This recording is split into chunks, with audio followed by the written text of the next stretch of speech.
पहली गौशाला ललितपुर ने दी थी कि सरकार भी गौशाला का संचालन कर सकती है, और तुरंत सरकार की कृपा से पहली गौशाला यहां के तत्कालीन जिला प्रशासन ने प्रारंभ की थी। और मुझे अच्छा लगा कि अब वह कंपोस्ट की आपूर्ति दुनिया के देशों को भी करने जा रही, एक्सपोर्ट करने जा रहा है। अब ललितपुर के पास अपना मेडिकल कॉलेज भी है, अटल आवासीय विद्यालय भी है, और अभी 1,500 एकड़ क्षेत्रफल में हम उत्तर प्रदेश का पहला फार्मा पार्क आपके ललितपुर जनपद में बनाने जा रहे हैं। प्रदेश में कहीं बन रहा है तो ललितपुर में बनेगा, ललितपुर में, और उसके लिए हम पूरी तैयारी कर चुके हैं। हजारों नौजवानों को नौकरी मिलेगी। ये फार्मा पार्क जो ड्रग बल्क पार्क बनने जा रहा है, इसके बारे में कोई जानता है, इसकी कीमत कोई जानता है और इसके महत्व को कोई जानता है तो आपके लोकप्रिय सांसद श्री अनुराग शर्मा जी उसके महत्व को अच्छी तरह जानते हैं, और इसीलिए आज वह भी आपके यहां बनने जा रहा है। बहनों और भाइयों, अब मुझे अच्छा लगता है कि हमारी बहन और बेटियां, हमारी माताएं सिर में घड़ा लेकर के नहीं, हर घर नल की योजना साकार हो रही है बुंदेलखंड के अंदर। हर घर नल की योजना, शुद्ध पेयजल उनके घर तक पहुंचाने का काम हो रहा है। तो बुंदेलखंड अब एक मॉडल बन रहा है।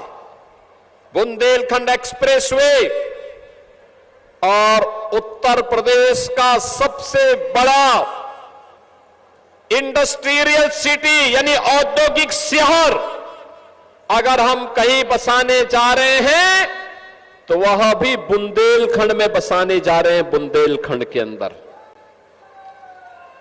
मैंने पिछली बार कहा था कि पहले हमारा यहां बुंदेलखंड का युवा प्लान करता था, माता और बहनों की पूरी जिंदगी पानी ढोने में व्यतीत हो जाता था। वो बेचारी मिट्टी के घड़े में पानी ढोते ढोते पूरा जीवन व्यतीत कर लेती थी, और कभी दुर्भाग्य से कोई ठोकर लग करके मिट्टी का घड़ा फूट जाता था, वो अपनी किस्मत के लिए रोती थी। यही बुंदेलखंड की त्रासदी थी। ऐसा नहीं कि आपके पास जल संसाधन न रहा हो, ऐसा नहीं कि आपके पूर्वजों की मेहनत से बुंदेलखंड को सजाया और संवारा न हो, लेकिन पिछली सरकारों के निकम्मेपन के कारण, माफिया वृत्ति के नाते बुंदेलखंड पिछड़ा था। नौजवान पलायन कर रहा था, माफिया हावी थे।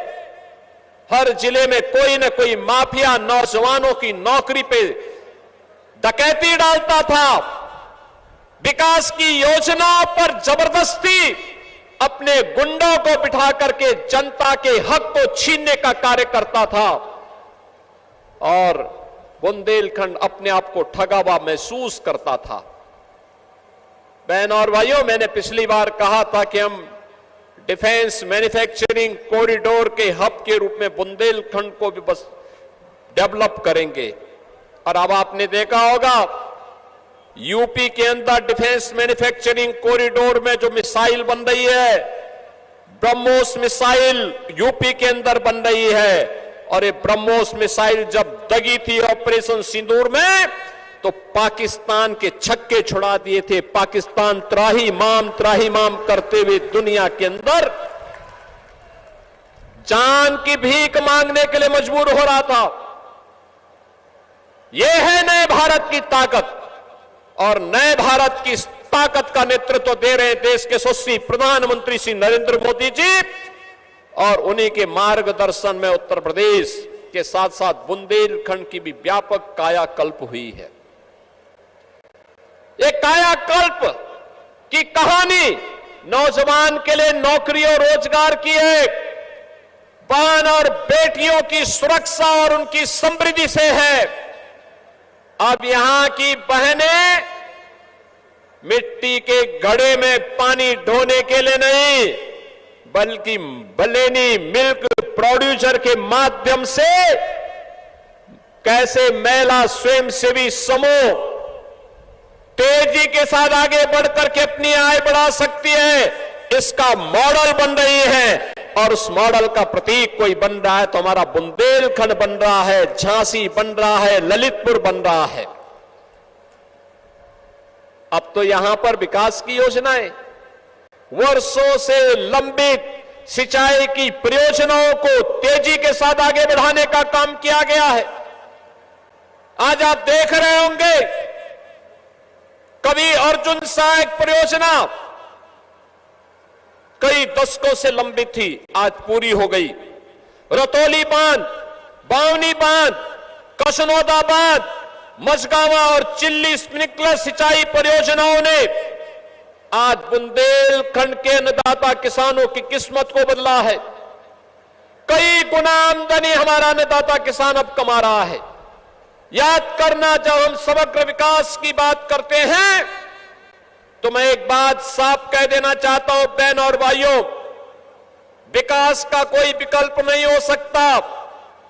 विकास ही हम सबके जीवन में परिवर्तन लाएगा और उस विकास का भाग समाज के प्रत्येक तबके को बनाना पड़ेगा। हर नौजवान को, हर अन्नदाता किसान को, हर कारीगर को, हर हस्तशिल्पी को और हर व्यापारी को इसके साथ जोड़ना पड़ेगा। हर बेटी को जोड़ना पड़ेगा, हर बहन को विकास की योजना के साथ जोड़ना पड़ेगा। तब कई गुना विकास होगा, तब किस्मत बदलेगी, तब समृद्धि आपके घर में आएगी, आपके जनपद में आएगी। और यही तो डबल इंजन सरकार ने किया। यही भारतीय जनता पार्टी की डबल इंजन सरकार ने यही किया। आप सोचो, आज ही हम 1,500 करोड़ से अधिक की परियोजनाओं का यहां लोकार्पण और शिलान्यास कर रहे हैं। मैं दावे के साथ कह सकता हूं कि 1,500 करोड़ रुपए की इन परियोजनाओं को जो सौगात आज अकेले ललितपुर को मिल रही है, इसमें बल्क ड्रग पार्क यानी ड्रग पार्क नहीं है, जो फार्मा पार्क हम बनाने जा रहे हैं उसको नहीं जोड़ा है। मेडिकल कॉलेज का भी हम एक और बार भव्य आयोजन करने जा रहे हैं। प्रारंभ हमने किया है, लेकिन वहां का निरीक्षण करके वहां के छात्रों के साथ संवाद बनाते हुए, और मुझे ये भी देखना है कि ललितपुर के लोग कितना लाभ ले रहे हैं इस योजना के माध्यम से। इन सभी पर कार्य करते हुए हम आगे बढ़ेंगे। तमाम सिंचाई की परियोजनाओं को आगे बढ़ाने का काम हो रहा है, लेकिन जो भी योजनाओं का आज हम लोकार्पण और शिलान्यास कर रहे हैं, मैं कह सकता हूं 1,500 करोड़ रुपए अकेले एक बार में समाजवादी पार्टी की सरकार 4 बार थी, चारों बार मिलाकर के उन्होंने 1,500 करोड़ रुपए आपके यहां को नहीं दिया होगा, ललितपुर को नहीं दिया होगा। कांग्रेस ने 5 दशक तक शासन किया, 1,500 करोड़ रुपए उन्होंने नहीं दिया होगा, क्योंकि उनमें विकास की सोच नहीं थी।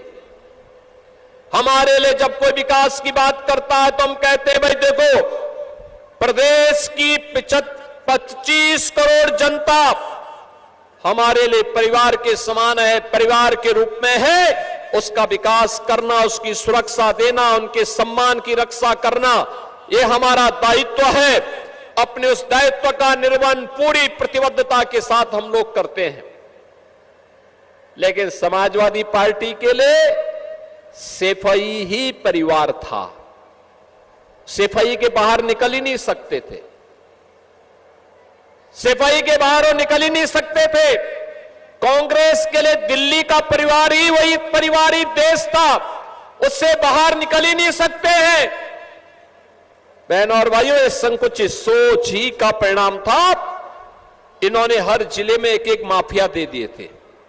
ये माफिया इनके ताल्लुकदार के रूप में काम करते थे, इनके लिए अवैध वसूली करते थे, जनता की गाड़ी कमाई पर डकैती डालते थे, अवैध खनन करते थे, वनों का अवैध कटान करते थे, गौ तस्करी करते थे, प्रदेश को बंजर बनाते थे, बीमारू राज्य के रूप में इन्होंने उत्तर प्रदेश को पहचान दी थी, बुंदेलखंड के नौजवानों को प्लान करने के लिए मजबूर कर दिया था।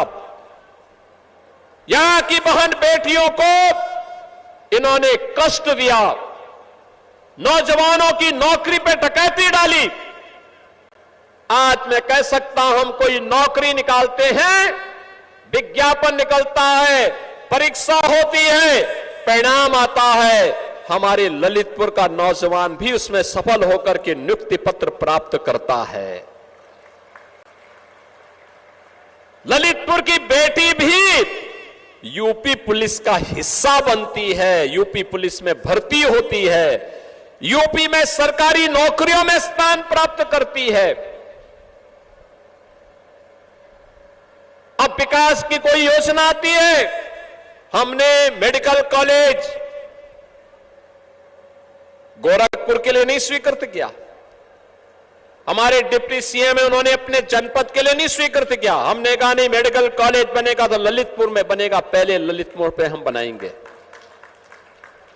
ललितपुर विकास की योजना का हिस्सा बनना चाहिए।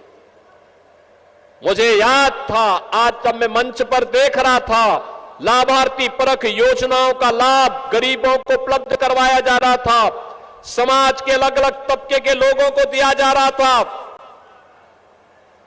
सीएम युवा के माध्यम से युवा उद्यमी बनाए जा रहे थे। तब मुझे याद आ रहा था जो पूर्वजों ने कहा था कि ललितपुर ना छोड़ियो जब तक मिले उधार, और अब उधार लेने की आवश्यकता नहीं आपको, अब तो सरकार आपको देने जा रही है। आपकी चुनी गई सरकार आज आपको पैसा दे रही है कि ब्याज मुक्त, गारंटी मुक्त पैसा आपके लिए, आप अपना व्यवसाय बनाए चलाइए, और एक समय के बाद मूल पूंजी में कुछ पैसा सरकार उसमें भी देगी और उस पैसे को आप वापस कर दीजिए। आपका व्यवसाय भी बनेगा, आप एक उद्यमी के रूप में स्थापित हो जाएंगे। बहनों और भाइयों, ये तभी होता है जब अच्छी सरकारें चुनती हैं। अच्छी सरकारें तब चुनती हैं जब अच्छे सांसद और विधायक चुने जाते हैं। आपने यहां पर हमारे दोनों विधायक चुने हैं, श्री मनोहर लाल मन्नू कोरी, ईमानदार हैं, सज्जन हैं, परिवार से थोड़ा पीड़ित रहते हैं, व्यक्तिगत रूप से बहुत ईमानदार है, मेहनती हैं, दिन रात चलते हैं, और उनको हमने कह दिया है कि मेहनत करो, क्षेत्र की जनता की सेवा करो, परिवारवाद के खिलाफ उठ खड़े हो जाओ, सरकार आपके साथ खड़ी होगी, पूरी पार्टी आपका समर्थन करेगी। और दूसरे हमारे विधायक राम रतन कुशवाहा जी आपके विधायक हैं, मेहनत करते हैं, समस्याओं को लेकर के हम लोगों के पास आते हैं, उसको समाधान तक ले जाने के लिए निरंतर प्रयास करते हैं, और आज वे यहां पे काम कर रहे हैं और इनको सानिध्य प्राप्त होता है, नेतृत्व इनको प्राप्त होता है लोकप्रिय सांसद श्री अनुराग शर्मा जी का। देखो, ये जो परिवार है ना, आयुर्वेद जो हमारी ऋषि परंपरा का सबसे बड़ा उपकार है आरोग्यता के लिए, पिछले सैकड़ों वर्षों से इनका परिवार उस विधा को पुनर्जीवित करके भारत की ट्रेडिशनल मेडिसिन की व्यवस्था को आगे बढ़ाने का काम कर रहा है। और इसीलिए मैंने कहा कि हम यहां पे जो फार्मा पार्क बना रहे हैं, अभी तो ये फार्मा पार्क बनेगा, बाद में यूपी में आयुष का भी एक फार्मा पार्क अलग से हम लोग बनाएंगे, तो आयुष का फार्मा पार्क में उनके अनुभव का लाभ हम लोग लेंगे। इन्होंने बैद्यनाथ के नाम पर जिस तेजी के साथ देश के अंदर आयुर्वेद का विस्तार किया, अभिनंदनीय है। और हर उस भारतीय को जो भारत की परंपरा पर गौरव की अनुभूति करता है, उन्हें इन व्यवस्थाओं को आगे बढ़ाने में योगदान देना चाहिए। बहनों और भाइयों, विकास की प्रक्रिया अनवरत चलेगी। गरीबों के कल्याण के लिए सरकार की योजनाएं मजबूती के साथ आगे बढ़ेंगी। मैं केवल आपसे एक ही बात करूंगा कि डबल इंजन की सरकार मोदी जी के नेतृत्व में बिना रुके, बिना डिगे, बिना थके, बिना झुके कार्य कर रही है। आपने देखा होगा जब अमेरिका और ईरान के युद्ध में पूरी दुनिया के अंदर ईंधन की आपूर्ति बाधित हुई, पूरी दुनिया तबाह हुई, अमेरिका जैसी ताकतवर देश भी किम कर्तव्य विमूढ़ की स्थिति में था, तब मोदी जी के नेतृत्व में भारत के अंदर ऊर्जा संकट न पैदा हो, इसके लिए कार्य किया गया। जनता को राहत देने का कार्य किया गया। महंगाई बढ़ने से रोकी गई। दुनिया के अंदर किसी देश में नहीं हो पाया, भारत ने किया है। भारत तेजी के साथ आगे बढ़ रहा है। आपने देखा होगा अभी दुनिया के अंदर G7 की बैठक में मोदी जी गए थे। स्लोवाकिया ने उन्हें अपना देश का सर्वोच्च सम्मान दिया। दुनिया के अंदर अब तक 33 से अधिक देश हैं जिन्होंने अपने देश का सर्वोच्च सम्मान प्रधानमंत्री मोदी जी को दिया। जब मोदी जी को किसी दुनिया का सर्वोच्च सम्मान मिलता है तो सम्मान 140 करोड़ भारतीयों का सम्मान होता है, 140 करोड़ भारतीयों का। और उस सम्मान के साथ पूरा देश गौरव के साथ अपने प्रधानमंत्री पर गौरव की अनुभूति करता है।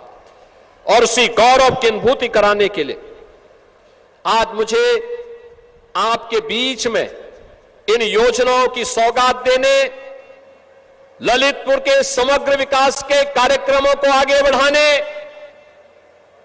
यहां के नौजवानों के उज्जवल भविष्य को बढ़ाने के लिए बहन और बेटियों को राहत देने करके उनकी सुरक्षा, उनके सम्मान, उनके स्वावलंबन के लिए प्रभावी कार्यक्रमों को आगे बढ़ाने के साथ ही विरासत और विकास की जो प्रक्रिया है उसको आगे बढ़ाने के लिए हम कार्य करेंगे।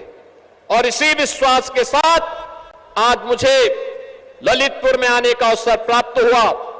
मैं धन्यवाद दूंगा आप सभी को। 3 घंटे से अधिक समय से आप सभी लोग यहां पर एकत्र होकर इन कार्यक्रमों का हिस्सा बने हैं। और मुझे अच्छा लगा आज जब मैं बुंदेलखंड के दौरे पर आया, कल योग दिवस पर मैं झांसी में रहूंगा और कल मुझे महोबा और हमीरपुर भी जाने का अवसर प्राप्त होगा। मैं आज जब आया सबसे पहले मैं दतिया में माता पीतांबरा पीठ में दर्शन करने का सौभाग्य मुझे प्राप्त हुआ। वहां से मैं सीधे यहां आया, तुवंत सरकार के दर्शन हो गए। और अब लोकतंत्र में जनता ही जनार्दन का स्वरूप होती है। अब आपके साथ संवाद बनाने का अवसर प्राप्त हो रहा है। आप सबको मैं इन सैकड़ों करोड़ की परियोजनाओं की उपहार के लिए हृदय से बधाई देता हूं। आप सबके प्रति अपनी शुभकामनाएं देता हूं और आपको आश्वस्त करता हूं कि ललितपुर के विकास के लिए जो भी हो पाएगा, सरकार आपके साथ में खड़ी है, आपको हर प्रकार का मदद करेगी, हर प्रकार से विकास की परियोजनाओं को आगे बढ़ाने का कार्य करेगी। इस विश्वास के साथ आप सबके प्रति मैं अपनी मंगल में शुभकामनाएं देते हुए वाणी को देता हूं विराम। जय हिंद, जय जय श्री राम। बहुत बहुत धन्यवाद माननीय, आपके बहुमूल्य मार्गदर्शन के लिए।